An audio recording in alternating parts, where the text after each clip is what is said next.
Hello, this is part 2 of my classroom management final presentation. I am going to pick back up on how I will apply it with disruptive behavior. I will address disruptive behaviors in my classroom with a step system. Step 1 would be to give a warning and a reminder. Step 2 would be to have the student move by themselves for an in-class timeout. Step 3 would have the student have an out-of-class time period to fix their behavior. And the final step, step 4, would be a referral to the school leader, in-school suspension, out-of-school suspension, and lastly, permanent exclusion from school. To avoid disruptive behaviors, I will have an inclusive classroom that will meet all my students' needs. I will have clear expectations in my classroom and guidelines for behavior that will be followed. And I will have daily procedures that will help with behaviors by providing stability for my students for routine and structure.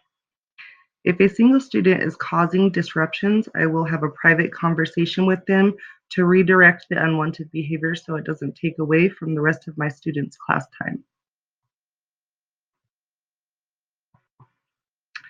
Rules, routines, and consequences. I have learned that when a classroom is managed correctly and successfully, then there should be much less consequences because they are following the procedures of the classroom, which in turn makes it run like a well-oiled machine.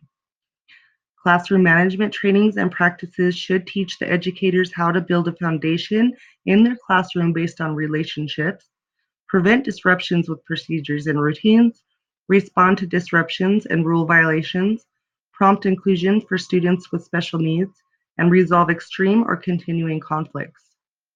To prevent disruptions with procedures and routines, a teacher would identify and teach procedures to accomplish routine classroom transactions.